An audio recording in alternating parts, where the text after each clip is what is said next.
My name is David Johnson. I'm the Economic Development Director for Cedar City Iron County. A lot of what URLA does is it makes you look at your own leadership skills and style, reflect on how you've been implementing that, and even if a lot of the content in URLA you may already know as a leader, that self-reflection helps you evaluate and say, am I doing what I know? Am I doing what I preach?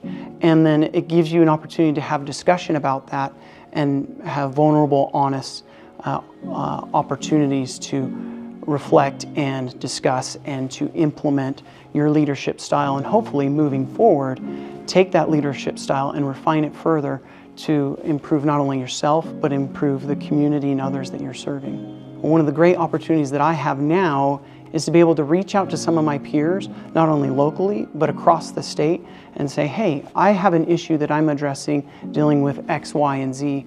What have you done or what have you seen? Or do you know anyone that's seen or addressed a similar issue, and can you direct me to them so that we're not having to reinvent the wheel?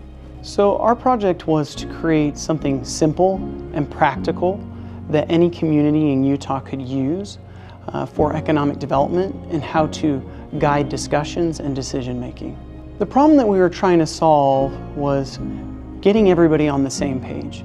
In a lot of communities with economic development, you have your elected officials, you have developers, you have residents, and then you have other parties that play a role into that. And often there's a disconnect on what the priorities are for economic development. And so we wanted to create a tool, a rubric, in which they could use as a guide, any community could use as a guide. So it evaluates jobs, it evaluates industry, it evaluates location, capital investment.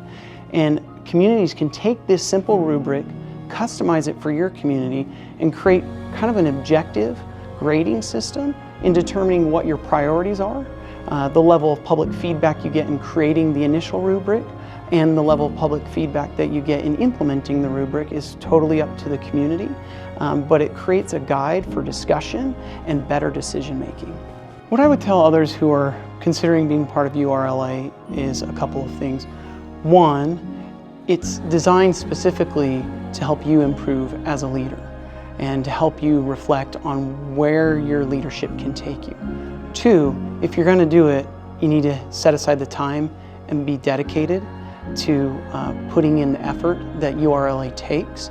And with that time that you set aside and the dedication you give into it is going to be an equal result that you receive moving forward.